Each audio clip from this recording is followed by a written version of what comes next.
Hello, and welcome to my series of videos demonstrating how I make hybrid lines for bass fishing. This video will demonstrate how to make the connecting loops. It does not contain any unique techniques, but does contain a few tips. I included it just for completeness to understand how the complete hybrid line is made. The first video in the series provides an introduction. The second video demonstrates how to splice solid leader into the hollow core braid. Each of the videos has a list of materials at the end and in the comments. Thank you for watching. Hello and welcome. In this video, I'm going to show you how to splice loops into the end of hollow core braid to facilitate connecting two pieces together loop to loop.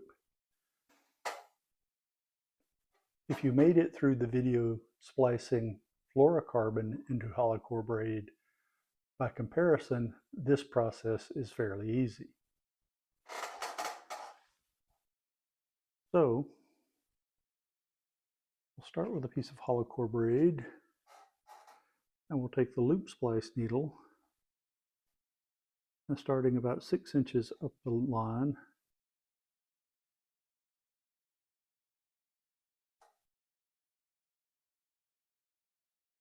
go in the side of the line to the center,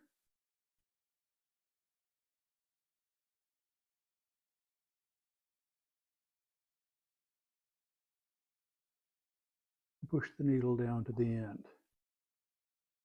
You're just doing this to open the line to make it easier to pull the reverse latch needle through. The reverse latch needle won't go backwards without damaging itself, so you have to be sure that you can get through the line before you start. Now I take the reverse latch needle, start it into the line just as you did the loop splice. Push the line up onto the needle until the end goes through. The end of the needle goes through the end of the line. Try to keep the line away from the latch until you're ready to put a loop into the latch. And turn the latch up top. Open the latch, and starting a foot or so up the line,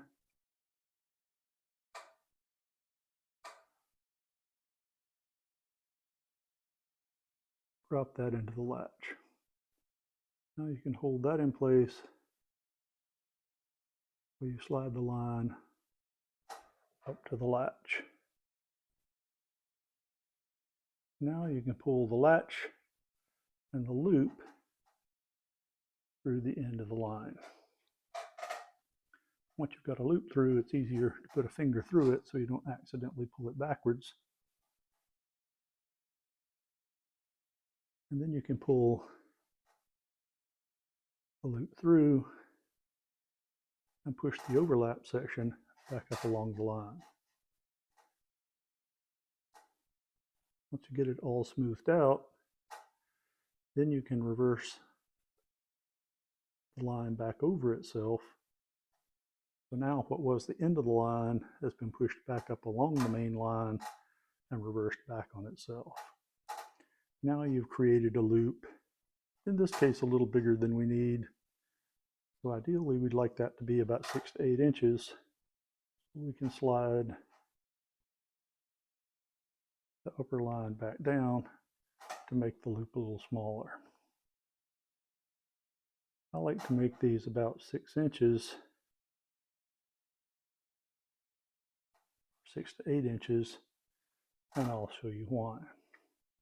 When you go to install these, you're going to end up putting either a reel or a spool or something through the loop to be able to create the loop-to-loop splice.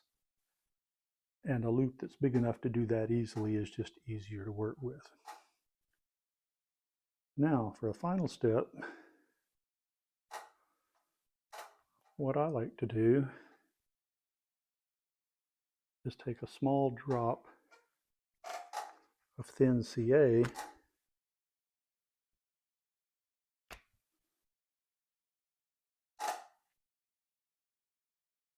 and apply that right at the joint of the overlapping lines at the top.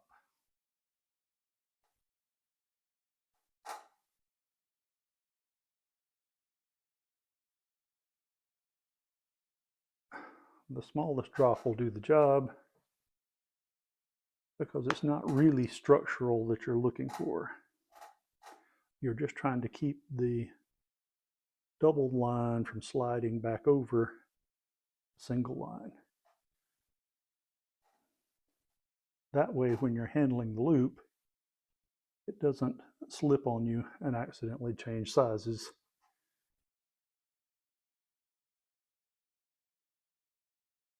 Okay, and there's a completed loop.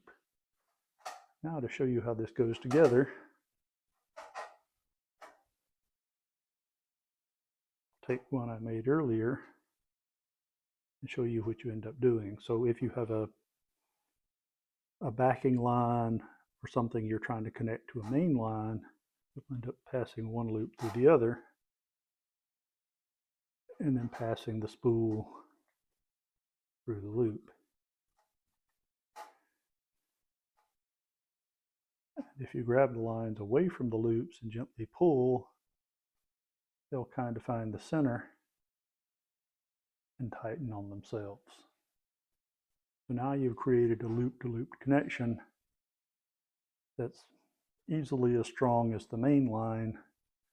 And if you need to, you can take it back apart. Okay, that's all for this video. Thanks for watching and happy fishing.